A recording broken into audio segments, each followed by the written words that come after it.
आकाशवाणी लखनऊ से प्रस्तुत है प्रादेशिक समाचार।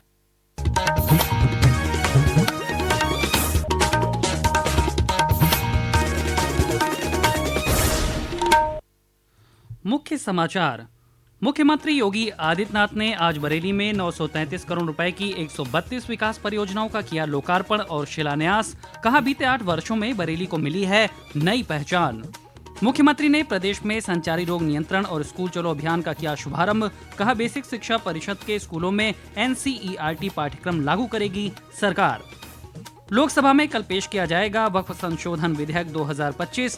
केंद्र सरकार ने कहा, न्याय देना है विधेयक का उद्देश्य।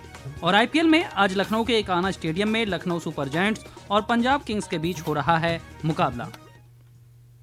नमस्कार, प्रदेश के समाचारों के साथ मैं शैलेंद्र और अब समाचार विस्तार से। मुख्यमंत्री योगी आदित्यनाथ ने आज बरेली में 933 करोड़ रुपए की 132 विकास परियोजनाओं का लोकार्पण और शिलान्यास किया। मुख्यमंत्री ने बरेली के कॉलेज मैदान में बरेली विकास प्राधिकरण द्वारा लगाई गई विकास योजनाओं से संबंधित प्रदर्शनी का अवलोकन किया। इस मौके पर मुख्यमंत्री ने कहा कि पिछले 8 वर्षों में बरेली ने एक नई पहचान बनाई है। बरेली अब विकास के पथ पर अग्रसर हो रहा है। आज बरेली विकास के पथ पर अग्रसर हुआ है, इंफ्रास्ट्रक्चर का नया मॉडल दे रहा है। अपनी नाथ नगरी की पहचान को पिछली सरकारों ने बरेली को झुमका के साथ जोड़ा था। हम लोगों ने बरेली को नाथ नगरी के रूप में नाथ कॉरिडोर देकर के आपको आपकी पौराणिक पहचान दिलाने का काम किया है। पिछली सरकार आपकी पहचान किस रूप में प्रस्तुत की थी और हम लोगों ने आपकी पहचान को नाथ नगरी के रूप में प्रस्तुत करके अब विकास के एक नए मॉडल के रूप में बरेली को आगे बढ़ाया जा रहा है। आज बरेली में निवेश आ रहा है, आज यहाँ पे इंडस्ट्री लग रही है। मुख्यमंत्री ने इसके साथ ही प्रदेश में 30 अप्रैल तक चलने वाले संचारी रोग नियंत्रण अभियान की भी शुरुआत की। इस अवसर पर उन्होंने पूरे प्रदेश के लिए बरेली से 2554 नई एम्बुलेंस को हरी झंडी दिखाकर रवाना किया। मुख्यमंत्री ने कहा कि 2017 से पहले 108 एम्बुलेंस का रिस्पांस टाइम 17 से 19 मिनट था, जो अब 7 मिनट तक आ गया है। श्री योगी ने संचारी रोग नियंत्रण में उत्कृष्ट कार्य करने वाले कर्मचारियों का सम्मान किया। उन्होंने कहा कि संचारी रोगों को प्रदेश में जड़ से खत्म करने के लिए अभियान चलाए जा रहे हैं। स्वास्थ्य ये किसी भी सभ्य समाज के लिए उतना ही महत्वपूर्ण है जितनी शिक्षा है, और उत्तम स्वास्थ्य के लिए उन्हें उस प्रकार के केंद्र मिले। बीमारियों की महामारियों के बचाव के लिए जागरूकता से अभियान आगे बढ़ेगा। और आज उत्तर प्रदेश सरकार संचारी रोग नियंत्रण के एक बड़े कार्यक्रम को आगे बढ़ा रहा है। और साथ साथ आज उत्तर प्रदेश सरकार के द्वारा भारत सरकार के सहयोग से 2500 से अधिक एम्बुलेंस स्वास्थ्य सेवा में जनता जनार्दन की सेवा के लिए लगाई जा रही है। वाराणसी में स्टाम्प न्यायालय शुल्क एवं पंजीयन मंत्री रविंद्र जायसवाल और आयुष मंत्री दयाशंकर मिश्र दयालु ने जनपद में विशेष संचारी रोग नियंत्रण अभियान का शुभारंभ किया। हापुड़ में लोगों को संचारी रोगों के खिलाफ जागरूकता शपथ दिलाई गई। रामपुर में राज्य मंत्री बलदेव औलख ने अभियान की शुरुआत की। मुख्यमंत्री योगी आदित्यनाथ ने आज बरेली से स्कूल चलो अभियान की भी शुरुआत की। उन्होंने कहा कि पिछले साल 1,91,00,000 बच्चों को DBT के जरिए 1200 रुपए प्रति बच्चा उनके अभिभावकों के खाते में भेजे गए। श्री योगी ने कहा कि PM श्री योजना के तहत 1500 विद्यालयों का कायाकल्प किया जा रहा है। PM श्री योजना के अंतर्गत 1500 विद्यालयों का कायाकल्प भी कर रहे हैं। कस्तूरबा गांधी विद्यालयों को 8वीं से लेकर 12वीं तक गरीब कन्याओं की उत्तम शिक्षा का केंद्र बना रहे हैं। बेसिक शिक्षा परिषद में भी NCERT के ही पाठ्यक्रम को हम लागू कर सके, ये कार्यक्रम अलग अलग स्टेजेस पे आगे बढ़ रहे हैं। नेशनल एजुकेशन पॉलिसी के अंतर्गत इन कार्यक्रमों को सफलतापूर्वक आगे बढ़ाने का कार्यक्रम आज बेसिक शिक्षा परिषद आगे बढ़ाने का काम कर रहा है। तो अब हम लोग अगले चरण में आ गए हैं। इस दौरान प्रदेश के विभिन्न जिलों में भी कार्यक्रम आयोजित किए गए। सुल्तानपुर कौशाम्बी में मुख्यमंत्री के कार्यक्रम का सजीव प्रसारण हुआ। जनपद बलरामपुर में प्राथमिक विद्यालय गोंदीपुर में आयोजित कार्यक्रम में बच्चों को पाठ्य पुस्तक भी वितरित की गई। लोकसभा में कल वक्फ संशोधन विधेयक 2025 विचार और पारित होने के लिए पेश किया जाएगा। संसदीय कार्य मंत्री किरण रिजिजू ने आज संसद भवन में पत्रकारों से बातचीत में कहा कि सदन में विधेयक पर 8 घंटे की चर्चा का निर्णय लिया गया है। उन्होंने कहा कि कार्य मंत्रणा समिति की बैठक के दौरान इस बात पर सहमति बनी कि सदन की राय जानने के बाद चर्चा का समय बढ़ाया जा सकता है। उन्होंने कहा कि सरकार विधेयक पर सभी सवालों का जवाब देने के लिए तैयार है। केंद्रीय मंत्री प्रहलाद जोशी ने कहा कि वक्फ संशोधन विधेयक का उद्देश्य किसी की संपत्ति जब्त करना नहीं बल्कि न्याय देना है।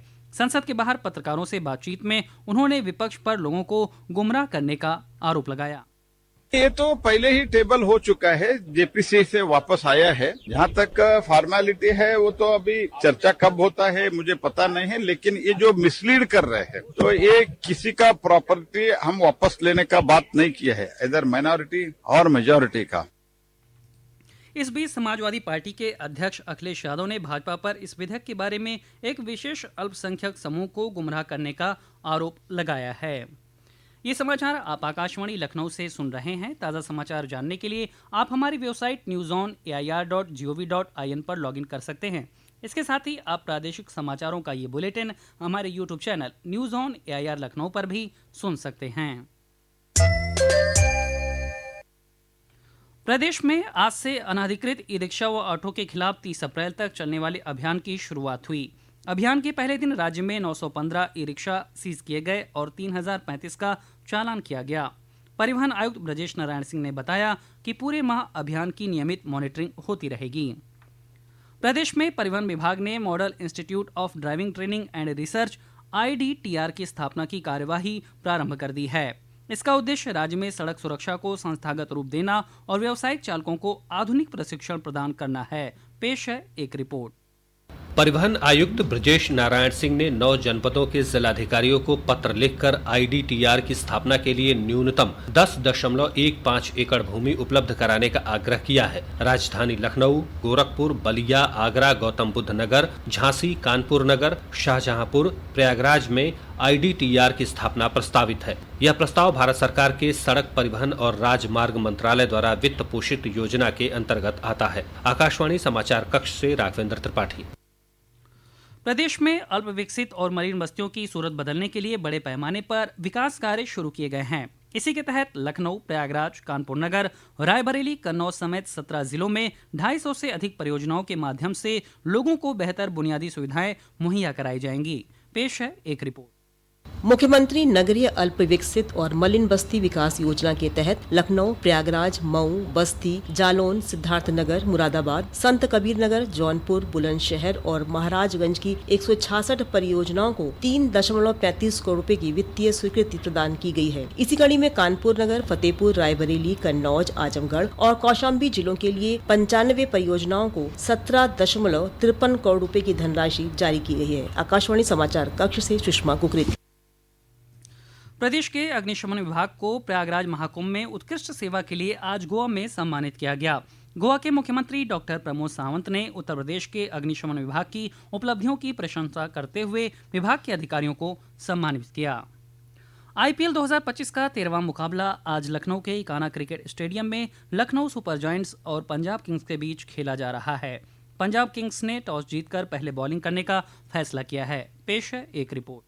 मैच में सबकी निगाहें दो महंगे खिलाड़ियों लखनऊ के कप्तान ऋषभ पंत और पंजाब के कप्तान श्रेयस अय्यर पर लगी हुई है। दोनों ही खिलाड़ियों पर अपनी अपनी टीमों के लिए अच्छा प्रदर्शन करने का दबाव है। लखनऊ सुपर जायंट्स ने अब तक 2 मैच खेले हैं, जिसमें से उन्होंने एक में जीत हासिल की है और एक में हार का सामना किया है। वहीं पंजाब किंग्स ने अपना पहला मैच जीता है। लखनऊ सुपर जायंट्स को अपने घरेलू मैदान पर दर्शकों के उत्साहवर्धन के बीच अच्छे प्रदर्शन की उम्मीद है। मुमताज अली, आकाशवाणी समाचार, लखनऊ।